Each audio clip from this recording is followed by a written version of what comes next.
In this lesson, I'm going to demonstrate how to download the Xampp server, and then once it's downloaded, I'm going to demonstrate how to actually go about doing some minor configurations to the server. It's a pretty straightforward process, but I'm going to show you how it's done. Okay, so let's go ahead and search for Xampp server on Google, and typically we'll go to Apache Friends to download it, which is right here, the first link that it shows. You can also download it from SourceForge if need be. Either way, it's the same thing. Okay, so let's go to Apache Friends, download Xampp, and it takes you directly to the download page.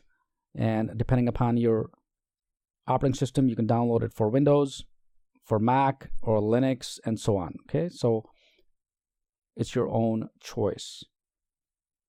The current version is PHP 5.5.30 for Windows, and you can either use the 32-bit version to download the entire file. Once it's downloaded, you can install the Xampp server. So again, just click on download and it will download the file for you.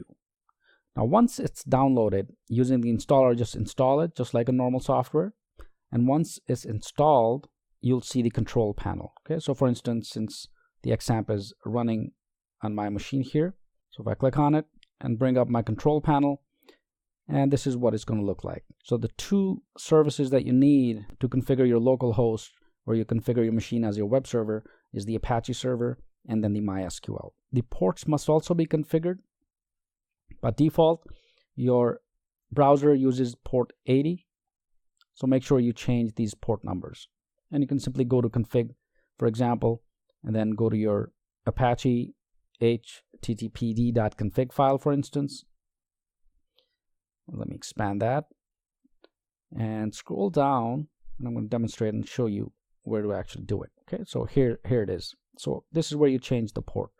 For instance, I'm using port 8015, and you simply change the port here to say 8015, and you scroll down. The next setting that you're going to change is your virtual port, which is right here. So you're going to change your server name, localhost, also to any port number. So these two settings you must change before you actually have your Xampp server up and running. So the objective is to change your ports in the HTTPD file. Once that's done, you do the same thing for the SSL file for Apache.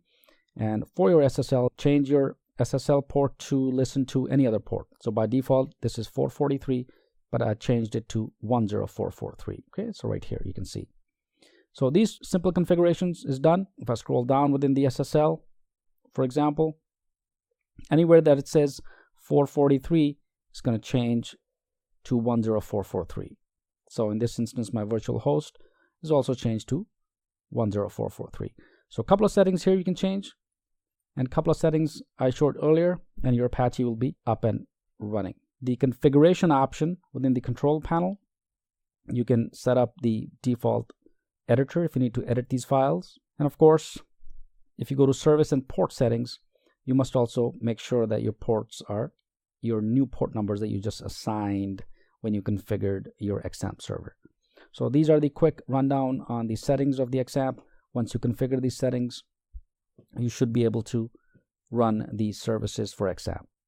And once your Xampp is installed, all you have to do is just browse to your local host, for instance, and it will bring you to your home page. If I click enter, for example, it brings up to the local host that you have. Let me also show you, in fact, what we will achieve moving forward in this course. So I have here a site that I'm going to show you on my local server called the Redstone Shop.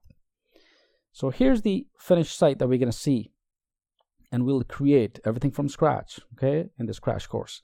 So I have my men categories, my women, boys, and girls, and we are connected to a live database for all these categories and products, okay? So for example, if I scroll down, here are my products. If I click on the details of Levi's jeans, a pop-up comes up, shows me the quantity, size, details, and so forth. So this entire site first will create manually using all code. There's no drag and drop, it's all code. And then eventually connect to our database, and then use the database to connect to our product. So just wanted to quickly show you how to install the local server. And once you have it, notice it'll say port 8015. So hope this helps. Let's move to the next lesson.